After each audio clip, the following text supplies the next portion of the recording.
Sampai jumpa lagi rekan-rekan semua. Kisah pemuda kaya yang sederhana. Episode 195. Teman-teman, kali ini kita telah memasuki episode 195. Jangan lupa like dan komen ya. Dan bagi yang belum subscribe, silahkan subscribe dulu supaya teman-teman dapat pemberitahuan jika kami upload cerita terbaru. Dan admin mengucapkan terima kasih kepada rekan-rekan yang telah mengikuti cerita ini. Mari kita dukung channel ini supaya senantiasa bisa terus menampilkan cerita-cerita terbaru. Kita kembali ke cerita. Pada episode yang lalu diceritakan, pagi itu Andi kembali bekerja di perusahaan yang dipimpin Pak Nathan dan seperti biasanya Andi menjadi seorang cleaning service. Pagi ini Andi melalui Firman dipanggil untuk menemui Bu Sofi yang merupakan pimpinan cleaning service yang menggantikan Pak Dimas. Ada hal apakah sehingga di pagi ini Andi dipanggil oleh Ibu Sofi? Panggilan sepagi ini sangat jarang terjadi di bagian cleaning service. Biasanya jam 10 pagi saat mereka tengah istirahat di ruang cleaning service baru semua dibicarakan. Jam 8:15 kini Andi telah sampai di ruang cleaning service. Dan sambil duduk menikmati secangkir kopi kini Bu Sofi kemudian menanyakan kepada Andi tentang perihal Pak Albert. Sudah beberapa hari bagian cleaning service diprotes oleh Pak Albert dari bagian produksi. Pak Albert memprotes cleaning service karena bagian cleaning service tidak melayani pekerjaan untuk bagian produksi. Bagian produksi terbengkelai, bahkan Pak Albert harus melemburkan beberapa orang karyawannya untuk melakukan pekerjaan yang seharusnya dilakukan para cleaning service di bagian produksi yang kendalinya ada di bawah Pak Albert. Dan ketika beberapa hari lalu Bu Sofi menanyakan hal ini kepada Pak Dimas yang merupakan pimpinan sebelumnya, justru Pak Dimas menyampaikan supaya Bu Sofi menanyakan kepada Andi karena Andi yang lebih paham masalah ini.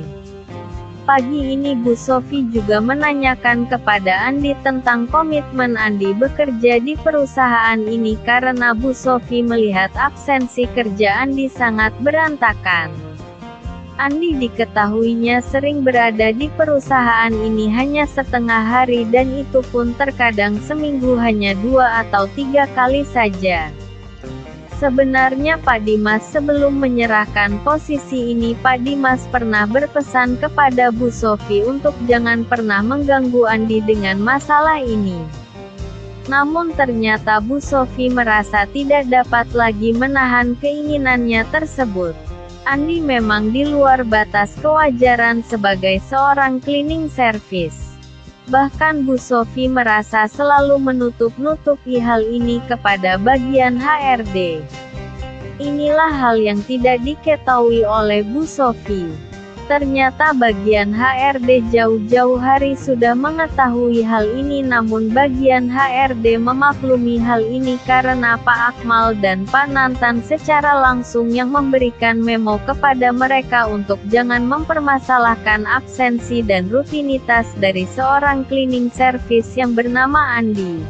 Andi yang mendapatkan berbagai pertanyaan dari Bu Sofi kemudian tampak tersenyum. Jadi mau Bu Sofi seperti apa? Bu Sofi lalu berkata kalau dirinya meminta Andi untuk menyelesaikan permasalahan pribadinya itu dengan Pak Albert.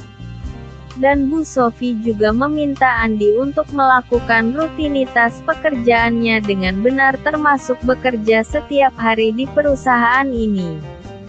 Bu, kalau saya bekerja di perusahaan ini tidak setiap hari, sebenarnya saya sudah meminta izin ke Pak Akmal secara langsung.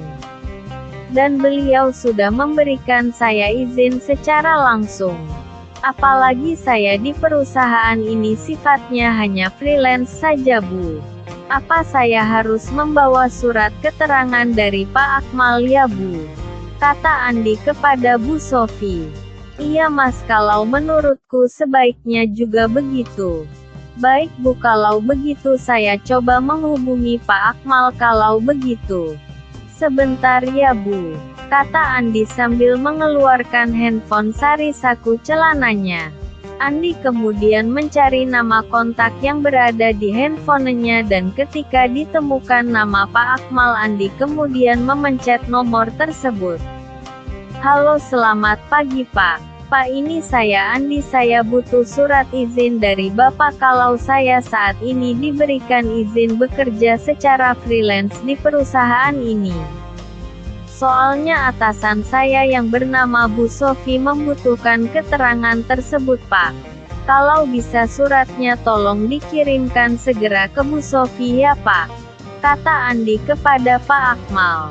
Pak Akmal kemudian berkata kepada Andi bahwa dirinya ingin berbicara dengan Bu Sofi.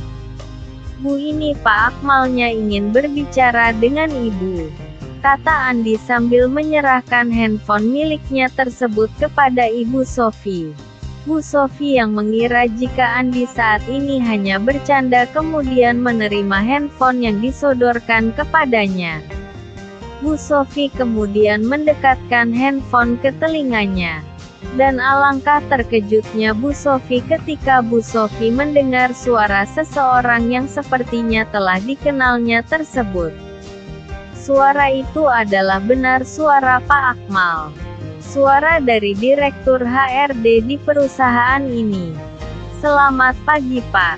Saya dengan Sofi Pak. Ada apa ya Pak? Kata Bu Sofi dengan suara sedikit bergetar karena menahan rasa terkejutnya.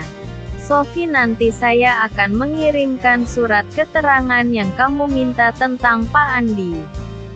Secara lisan Pak Andi memang sudah kami izinkan dan jika kamu mengharuskan untuk ada arsip tertulisnya tolong kamu sabar ya Sof.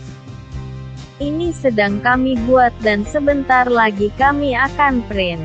Nanti biar orang dari HRD yang akan mengirim ke kamu. Tunggu dulu ya Sof, kata Pak Akmal dan kemudian menutup teleponnya. Bu Sofi saat itu terlihat shock ketika suara Pak Akmal sudah tak terdengar. Tubuh Bu Sofi terlihat bergetar. Mas, apa saya tidak mimpi ini? Kok jadi begini ya Mas? Tanya Bu Sofi kepada Andi. Jadi begini bagaimana Bu? Tanya Andi. Ya kok Pak Akmal langsung Mas yang turut campur, kata Bu Sofi yang terlihat gelisah dan mulai mengatur nafasnya. Bahkan tadi saya sudah bicara dengan Ibu dan Bu Sofi memang yang mengizinkan. Apakah saya salah Bu? Tanya Andi kepada Bu Sofi. Maaf Mas, ini tapi kok saya rasa ini terlalu berlebihan Mas. Masa iya untuk hal sekecil ini pun melibatkan bos besar di perusahaan ini? Mau ditaruh di mana Mas muka saya kalau sudah begini? Kata Bu Sofi. Maksud saya sih tidak begitu Bu.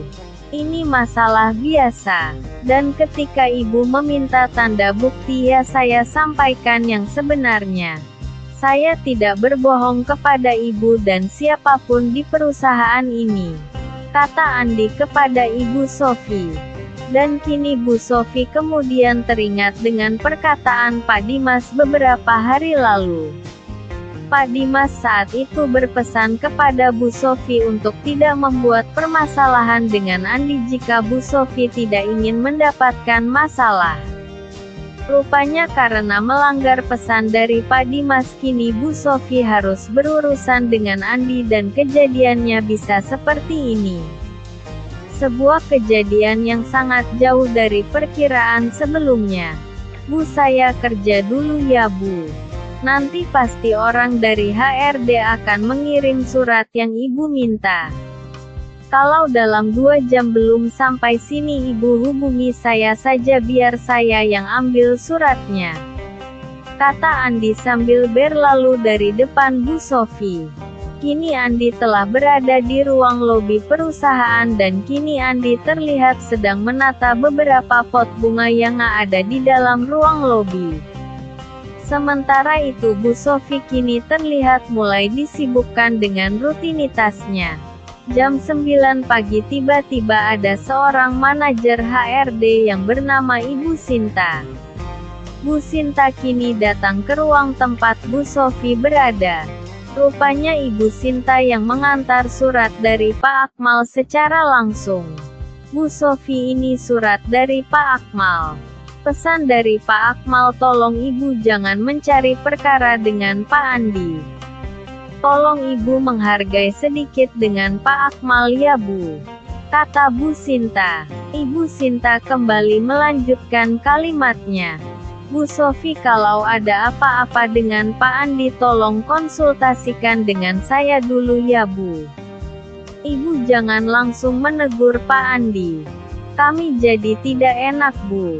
Ada beberapa hal yang Ibu belum tahu dan sebaiknya memang Ibu jangan tahu tentang masalah ini, kata Bu Sinta kemudian.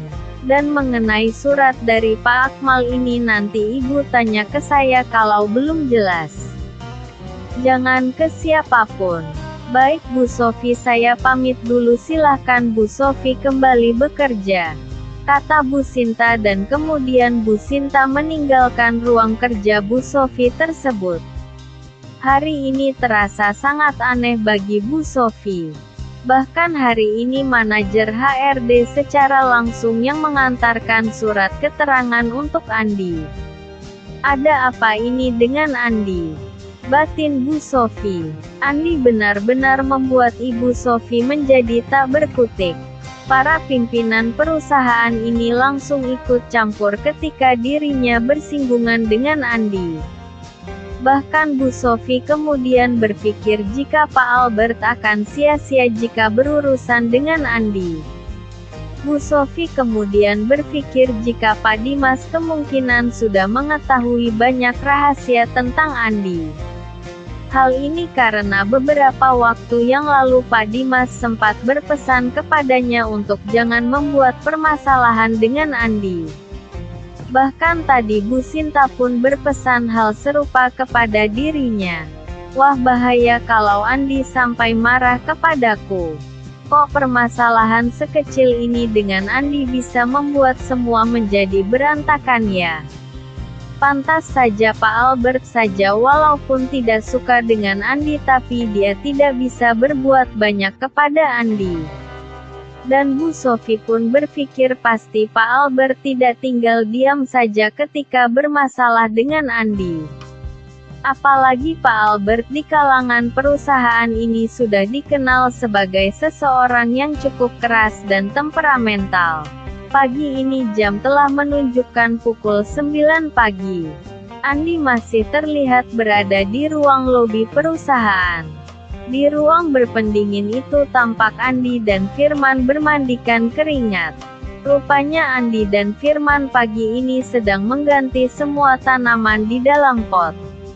Ini adalah rutinitas para cleaning service. Setiap bulan mereka selalu menukar dengan tanaman yang baru supaya ruang lobi setiap bulannya selalu segar dengan adanya pergantian tanaman hias yang ada di ruangan. Pagi ini Pak Albert terlihat sedang memasuki ruang lobi perusahaan. Dan ketika melihat Andi, Pak Albert saat ini tidak seperti biasanya. Biasanya selalu keluar kata-kata yang tidak enak dari Pak Albert. Namun pagi ini Pak Albert seperti berpura-pura tidak melihat Andi. Namun Andi saat ini melihat Pak Albert yang sedang memasuki ruang lobi perusahaan. Andi kemudian teringat dengan pesan Bu Sofi tadi.